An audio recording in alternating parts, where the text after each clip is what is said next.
Welcome to Xtreme 4x4 and part 2 of our cheap Jeep build-up. We decided to build a good trail truck by spending no more than $5 grand in parts. We started by building an RTI ramp so we would be able to score our Jeep before and after our modifications. Okay.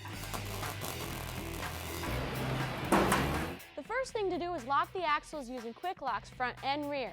Then in order to fit the new 35-inch Super Swamper boggers, Ian performed a spring-over axle lift. And then the icing on this cake was a set of TerraFlex revolver shackles front and rear, and then I built a set of bead locks using the Rock Stomper bead lock kit. Then once all that was completed, the Jeep made another run at the RTI ramp. And then it scored 971. It's pretty impressive. Yeah, too bad you weren't there to see it.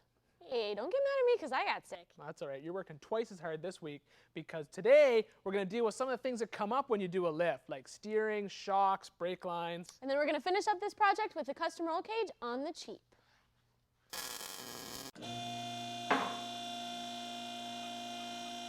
Of course we have to deal with steering on this Jeep, and there are a couple ways to go about it. The first one we're going to show you is an absolute no-no, otherwise known as scary steering. We went ahead and bent this drag link to give us clearance in our steering system just to drive this truck around the shop. But by no means should you do something like that and then take your truck out on the street or even the trail.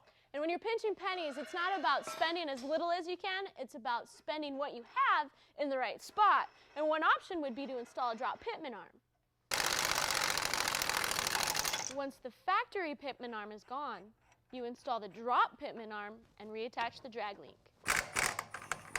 Now that drop pitman arm might be the cheapest solution to this problem, but you can see when the revolver shackle unloads, the drag link is still contacting that leaf spring. So I installed this for nothing.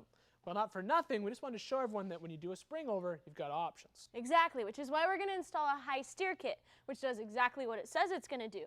It's going to relocate the drag link and the tie rod above the leaf springs.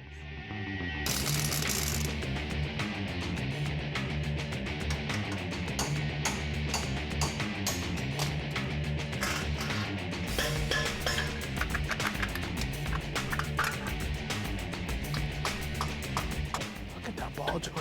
Wah, wah, wah, wah, wah.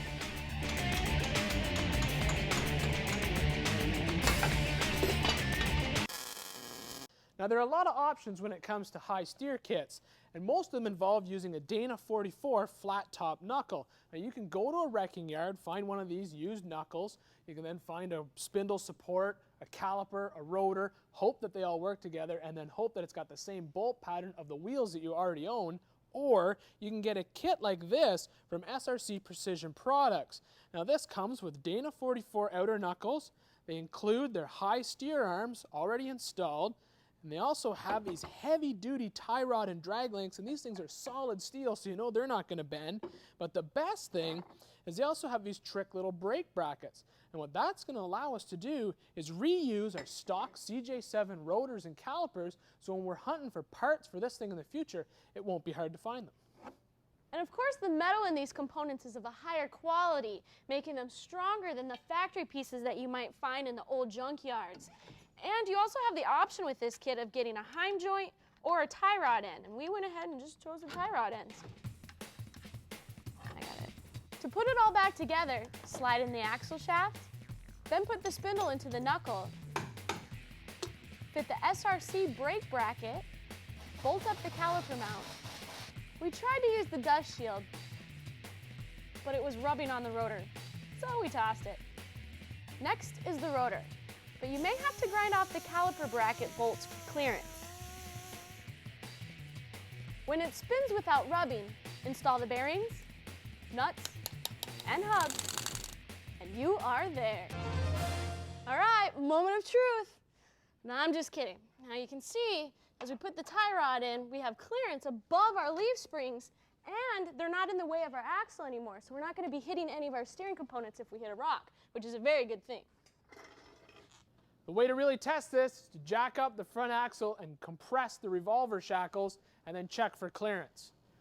And it looks like it might be tight when we turn left. I still think we just need to put our regular pitman arm back on. We'll see. Check back after the break. You're probably right. I think when he come in, it'll hit. After the break, rock racer Marty Hart shows off his custom-built buggy. See if it's up for this rock and roll challenge.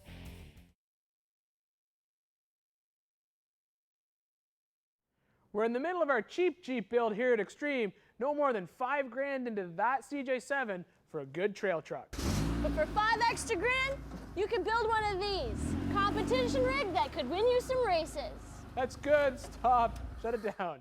Now, speaking of races, everybody loves rock and roll. And at the Rock and Roll Challenge, it's rock crawling combined with rock racing.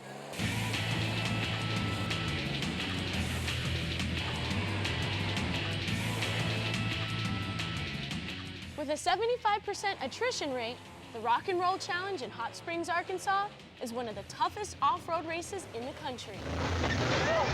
Yeah, it's tough. It's extreme and it's awesome. It will test your vehicle. It will test it. With a day of rock crawling and a day of speed, this event did more than test these trucks. It pummeled them. Broke everything yesterday, fixed it, came back, and broke more. If you normally trail ride, that's fine. But when you enter the event, it just asks so much more of you and your vehicle. And so when those guys start hitting these obstacles and trying to get up it at a speed versus just crawling, it is a whole other dimension to the sport. During the 1980s, Marty Hart earned legendary status in ATV racing. Now, pro rock crawling's his bag.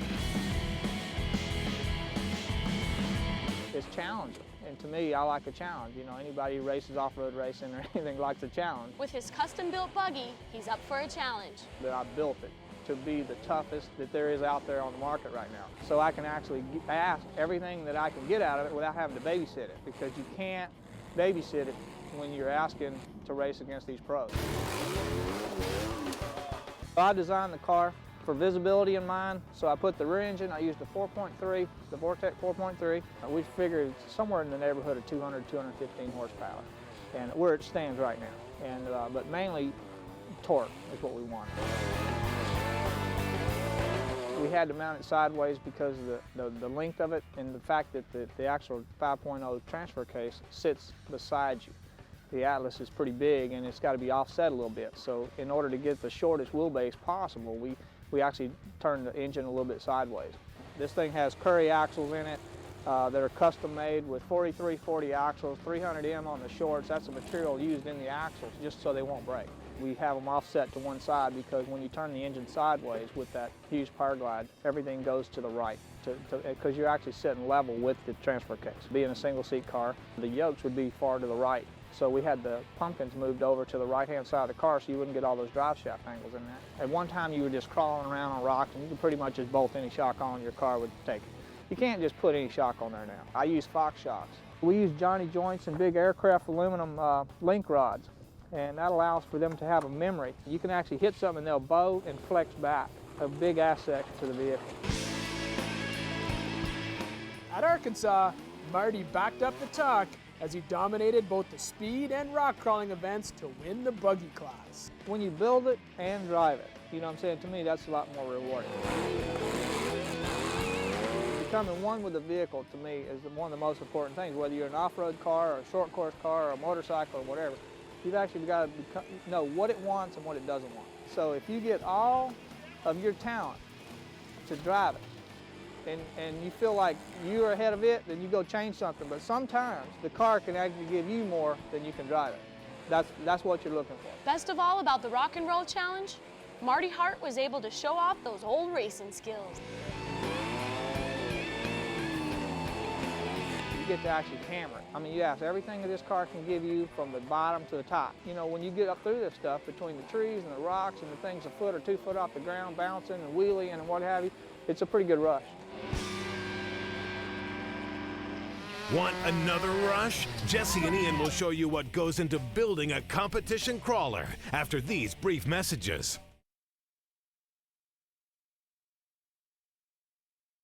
For more information on anything you've seen today, check us out online, Xtreme4x4TV.com. Welcome back to Xtreme and our cheap Jeep build. And to stick with our most for your dollar theme, we went ahead and invited Rocksteady Racing into the shop. They're a new rock team, and the guys from Whaley Enterprises built this buggy a little different than the rest.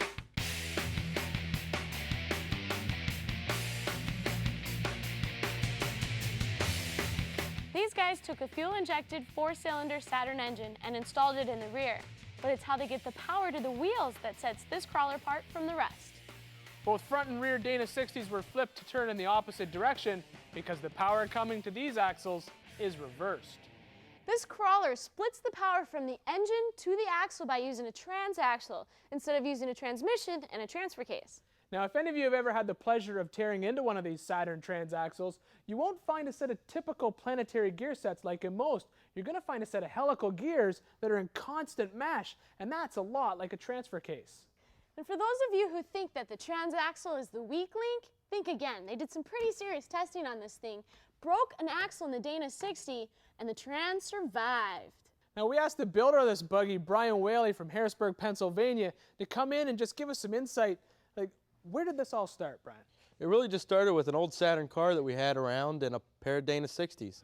It's not exactly the most conventional drivetrain. Most people use a transmission and transfer case when they build a hardcore rock crawler. It's extremely lightweight for the parts that we used and great power to weight ratio. It really climbs well. How does the competition react when you bring a Saturn transaxle out on the rocks? They were really surprised and really skeptical. I think a lot of them didn't think that it would work. And during the first few runs of competition, we did have some bugs that we had to iron out. But after that, we got it really dialed in, especially at the second competition with a 4th place finish. With the 4-wheel steering, it really maneuvers around well through the cones when we compete. We actually have a drivetrain disconnect so that we can disconnect the rear axle when we do front digs in competition. It really makes the vehicle more maneuverable. We have, about 10 grand in parts into it and many, many hours in labor. Well, Brian, it was nice to meet you. Thanks for coming by. Thanks for having me. You got an awesome machine here. Back to the cheap Jeep. We started with $5,000, right? Well, then we put lockers on it, did a spring over kit, shackles, wheels and tires, and a beadlock kit, spending a total of $2,370, leaving us a grand total of $2,630. Well, we spent $880 on our high steer kit. That leaves us about a lot more money to spend. Leaves us about. Now, with that leftover cash, the next thing we're going to tackle are the brake lines. Now, whenever you do a lift, you may have to lengthen your front and rear flex line. And the cheapest way to do that is with a hard line extension. You simply pick up a union and attach it to the factory hard line, and then install a short pre-made line to that, and it will move the flex line mount closer to the axle. Now, this is obviously the cheapest way, but it's certainly not the best way. Now, the better way to deal with this is to add longer flex lines. Now, these are the coolest invention that come from Crown Performance. It's got the Teflon inner core, Kevlar, a protective coating, the steel braided line, and then a vinyl protective coating on the outside of that. Plus, it's got a one-piece end, so it's less likely to break. Check out all the color choices. Look at all the colors. And the best thing is you can call up Crown. They can custom build you one of these colored lines, any length, for a bunch of applications, and then they'll hook you up with a dealer to sell it to you. First, remove the old fittings. The new line is attached to the frame with the supplied bracket. Hook up the hard line, then attach it to the caliper. Now, the last thing to go on the drive line are these Edelbrock Xtreme Travel Remote Reservoir shocks. These long travel shocks come with valving options, and we chose the medium valving because we didn't want to lose any of the articulation in our rear axle. Now, you can see with the spring over lift, the stock shock mount has been moved too high up on the axle even for a stock shock, let alone those Edelbrock Xtreme Travel shocks. So we're going to have to break out the bandsaw or the plasma cutter and make some new shock tabs. But what if you don't have those tools? Well, we gave a company called A&A Manufacturing a call, and they sent us this catalog, and it's full of all the shock tabs or brackets that you'd need for any fabrication project. We had them ship us a bunch of these little shock tabs that will go ahead and weld on the axle. To mount our new shocks, we'll install the upper mount, position and then weld on our new shock tabs.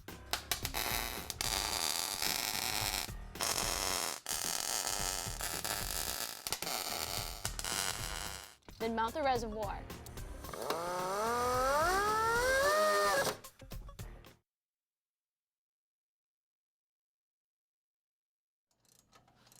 Welcome back to Xtreme 4x4 and our cheap Jeep build-up. Less than $5 grand into this Jeep to build a great trail truck.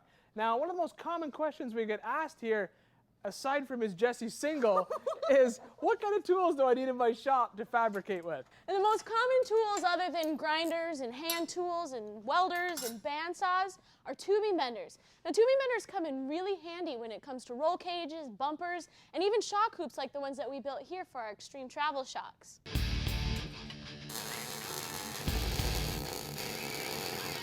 By bending two 90-degree angles and welding them together, we end up with a hoop. Then add the shock tabs, position it on the Jeep, and use a plumb bob to line up the mounts, and weld it home. You've got a lot of options when it comes to benders. Now you've seen us use this Ercolina electric super bender a lot on our AJ and Ranger builds. Now one of the coolest new tools that we got is this setup from Tube Shark. This comes with an air hydraulic bender and their tubing notcher all on one cart that they call the Shark Pool. This is definitely your one-stop bending and notching workstation. Now if manually bending is more of your speed, you can buy or even build a manual bender, like I did here. Now this bender uses a series of dies and this long handle to bend the tubing. What if you're not sure if this whole fabricating thing is really up your alley and you're really looking for the first step? Well, here it is. Williams Lowbuck Tools offers a hydraulic manual tubing bender, a tubing notcher, and a set of tubing clamps, all for $850, and it includes one die size of your choice. We chose 1.5 inches, and we're going to build the entire roll cage using this setup, and we're going to include that $850 inside our budget. Or if you've been fabricating for a while and you're ready to take it to the next level, you can find some pretty neat tools at places like Trick Tools. There you'll be able to find things like adjustable protractors, digital and liquid-filled angle finders, tubing positioners, tubing contour gauges, and you can even get digital software which will help you with your tube bending.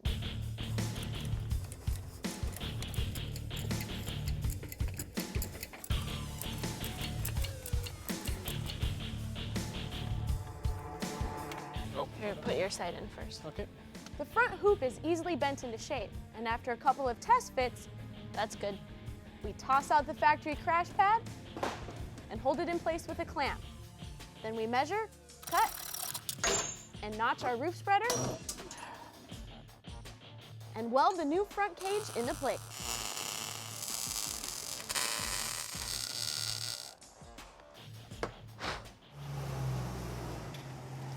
Well, there you have it, our hardcore trail rig on the cheap. Less than $5 grand. I think we got a good trail truck, and most importantly, it's safe.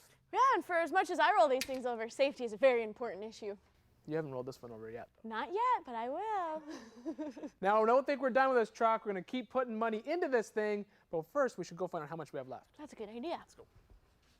The high steer kit was $880. We put $150 into the brake lines. All 4 shocks were $640. How much were the tools? $850 for the bender and that. How much was the tubing? 86. 86. That leaves us with $24 in the bank. That's just enough money so we can get a little bit of food and some gas for the trail. Yeah, and thanks to Brian Whaley for bringing your buggy in. That's awesome. And stay tuned for next week because we're going to have our own buggy in here. Building it right here. On this shop floor. Here.